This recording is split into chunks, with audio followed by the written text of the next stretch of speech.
نحمده ونصلي ونسلم على رسوله الكريم أما بعد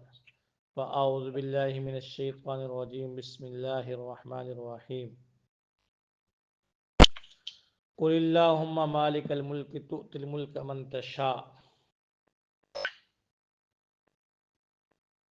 آپ فرما دیجئے اے اللہ مالک الملک، مالک سلطنت کے، بادشاہ سلطنت کے، تؤتی الملک من تشاء، تو دیتا ہے بادشاہت سلطنت جس کو چاہتا ہے، وتنزل الملک ممن تشاء، اور چھین لیتا ہے بادشاہت جس سے چاہتا ہے، وتعز من تشاء، تو عزت دیتا ہے جس کو چاہتا ہے، وتذل من تشاء، اور ذلت دیتا ہے جس کو چاہتا ہے. بیدک الخیر، بے شک بیدک الخیر، آپ ہی کے ہاتھ میں ہے سب بھلائی. انک علی کل شیء قدیر، بے شک آپ ہر چیز پر قادر ہیں. تولج اللیل، داخل کرتے ہیں رات کو دن میں، وتولج النہار فی اللیل، اور داخل کرتے ہیں دن کو رات میں.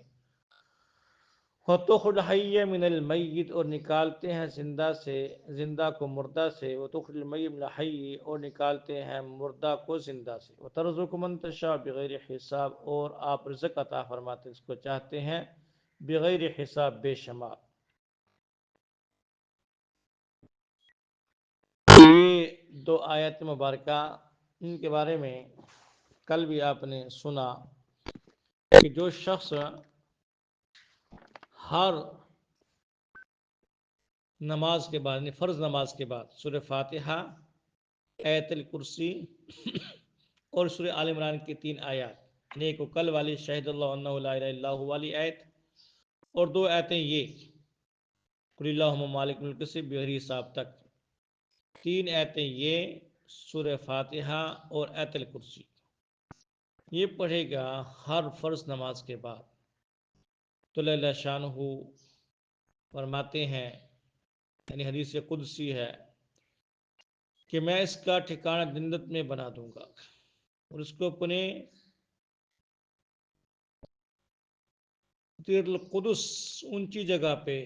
پاکیزہ جگہ پہ اس کو جگہ دوں گا. خاص مقام ہے یہ، وہاں اس کو جگہ دوں گا اور جنت ٹھکانہ بناؤں گا. اور ہر روز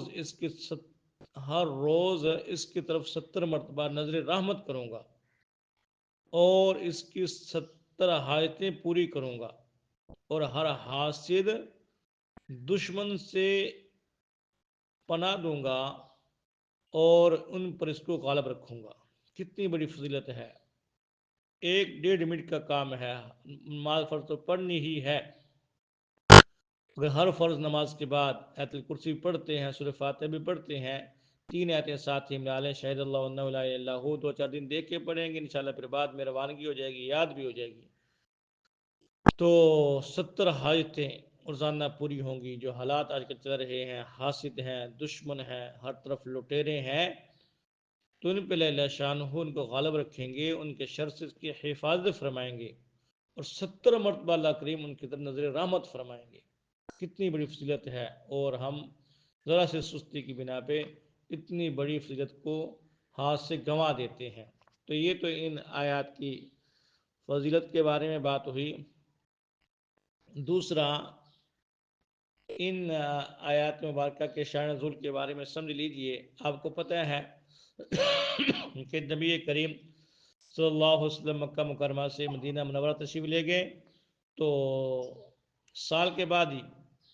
بدر کا واقعہ پیش آیا. اور بدر کا واقعہ ایک ایسا واقعہ تھا کہ عرب حیران ہو گئے کہ یہ 313 نہتے، انہوں نے بڑے بڑے سرداروں کو جو 1000 سے زیادہ تھے، ساز و سامان اسلحے کے ساتھ آئے تھے، کھانے پینے کا سامان ساتھ لائے تھے، ان کو بھاگنے پہ مجبور کر دیا. صرف قریش نہیں، دائیں بائیں کے دور تک کے عرب کافر سارے یکدم شستردہ رہ گئے، حیران پریشان ہو گئے، یہ کیا ہو گیا. اتفاقی واقعہ ہے. جب پھر احد کا واقعہ پیش آیا، پھر وہاں 1000 مسلمان 300 ویسے چھوڑ کے جو منافق نکل گئے تھے، اور پھر مقابلے میں 3000، اور بڑی تیاری کر کے آئے تھے. ان کو پتا تھا کہ ہم بدلہ لینے چلے ہیں، ذرا سا مسلمانوں کو نقصان تو ہوا لیکن انجام کار وہ بھاگنے پہ مجبور ہو گئے۔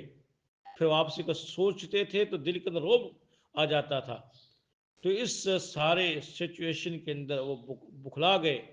اور سب کچھ قربان کرنے کے لیے تیار ہو گئے، جس کی بنا پہ ایک بہت بڑا جم غفیر انہوں نے فیصلہ کیا سارے عرب کو اکٹھا کیا جائے، یہود و نصارہ کو اکٹھا کیا جائے، جتنے ہمارے ہواری ہیں دائم تلق والے ہیں، سب کو مل کے ہم مدینہ منورہ پہ حملہ کریں اور ان کو ان کی اینٹ سے اینٹ بجا دیں، مسلمانوں کا نام و نشان ختم کر دیں۔ اگر ہم نے ایسے نہ کیا یہ تو ایسے لوگ ہیں کہ پورے عرب پہ چھا جائیں گے، سب کو ختم کر دیں گے۔ لہذا سارے ایک عزم کے ساتھ جمع ہو کے مدینہ منورہ پہ حملے کے لیے آئے۔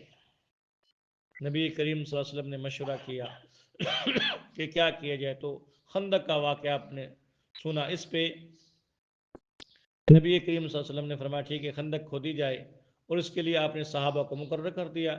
40 ہاتھ لمبی خندق 10 آدمی کا سپورٹ تھی۔ خود اللہ کے نبی بھی جو ہے اس کے اندر کیا کر رہے تھے، خود وہ خندق کی کھدائی میں شامل تھے۔ صحابہ کرام، سردی کا موسم تھا، اپنی بڑی تندوہی کے ساتھ، بڑی محنت مشقت کے ساتھ خندق کھود رہے تھے، اور حتیٰ کہ کہتے ہیں کہ اتفاقاً خندق کے ایک حصے میں پتھر کی چٹان نکل آئی، یہ جن حضرات کے حصے میں تھی انہوں نے کوشش کی لیکن وہ چٹان ٹوٹی نہیں۔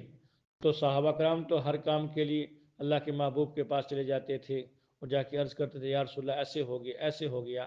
تو اللہ کے محبوب کو بتلایا گیا تو آپ نفس نفی تشریف لائے اور دست مبارک سے وہ جو کدال ہوتی ہے دست مبارک میں اٹھائی اور زور سے اس پہ ضرب لگائی، چٹان ٹکڑے ٹکڑے ہو گئے اور آگ کا شعلہ برآمد ہوا، اس میں سے ایسا برآمد ہوا کہ روشنی پھیلی۔ آپ نے فرمایا اس روشنی میں مجھے فارس کے محلات دکھلائے گئے، پھر ضرب لگائی، پھر شعلہ برآمد ہوا، اس کی روشنی میں فرمایا مجھے رومیوں کے سرخ سرخ محلات عمارت دکھلائے گئی، پھر ضرب لگائی اور آپ نے فرمایا مجھے صنعاء یمن کے محلات دکھلائے گئے، اور میں تمہیں خوشخبری دیتا ہوں کہ مجھے جبریل امین نے آ کے بتلایا کہ میری امت ان تمام ممالک پہ غالب آئے گی۔ جب آپ نے یہ بات ارشاد فرمائی تو جو دائیں بائیں منافق تھے کافر تھے وہ استہزاء کرنے لگے کہ دشمن کے مقابلے کے لیے خندقیں کھود رہے ہو، کھانے پینے کا سامان کوئی نہیں، سردی سے بچاؤ کا سامان کوئی نہیں، مشکل ہو رہی ہے اور باتیں کرتے ہو امریکہ کو فتح کرنے کی، ایران کو فتح کرنے کی، سپر پاور طاقت اس وقت جیسے برطانیہ ہے، آج امریکہ ہے، تو اس وقت فارس، روم، یمن، ان کی فتوحات کے خواب دیکھ رہے ہو۔ اس کو انہوں نے ٹھٹھا کیا، تمسخر کیا، استہزاء کیا، تو اللہ رب العزت نے ان بے خبر ظالموں کو جواب دینے کے لیے یہ آیت مبارکہ نازل فرمائی کہ قل اللہم مالک الملک، اللہ ہی ہے تمام بادشاہوں کا بادشاہ، وہ سلطنت کے مالک وہی ہیں، جس کو چاہتے ہیں بادشاہ دیتے ہیں، جس سے چاہتے ہیں چھین لیتے ہیں، یہ کسی کی اختیار میں نہیں، اللہ رب العزت کے اختیار میں ہے، ذلت عزت اسی کے پاس ہے، اسی کے ہاتھ میں خیر ہے۔ دیکھیں بادشاہت کا چھیننا اور دینا پیچھے تذکرہ تھا، اب یہاں صرف خیر، اللہ کے ہاتھ میں خیر ہے، تو اللہ کے ہاتھ تو شر بھی ہے، تو یہ خیر کا تذکرہ فرمایا کہ بعد دفعہ کسی کو جو ہے آزمائش میں مبتلا کر کے وہ دوسرے آدمیوں کے لیے خیر کا سبب بن جاتا ہے۔ ایک ہی چیز ایک بندے کے لیے مصیبت ہوتی ہے، دوسرے کے لیے آسانی ہوتی ہے، جیسے ایک بندے کو بادشاہ بنایا جائے، دوسرا نقصان میں ہوتا ہے، اب اس کو اٹھایا جائے گا دوسرے کا فائدہ ہو جائے گا، تو اللہ شانہ کا نظام قدرت ہے، جیسے چاہتے اللہ شانہ کرتے ہیں۔ اگلی آیت بھی آپ نے پڑھی ہے کی جگہ پہ تولج اللیل فی النہار ولجا، کہتے ہیں بزور کس چیز میں داخل کرنا، داخل کرتے ہیں رات کو دن میں، کھسیڑتے ہیں اور دن کو رات میں، زندہ سے مردہ، یہ ساری مثالیں آپ کے سامنے ہیں۔ اللہ شان جس کو چاہتے ہیں رزق کو عطا فرماتے ہیں بغیر حساب۔ تو یہ ان منافقوں کو جو شور شابہ کر رہے تھے، مذاق کر رہے تھے اور استہزاء کا ماحول بنا رہے تھے، اللہ کریم نے ان کو اس آیت مبارکہ میں جواب دیا کہ اللہ ہی کے قبضہ قدرت میں ہر چیز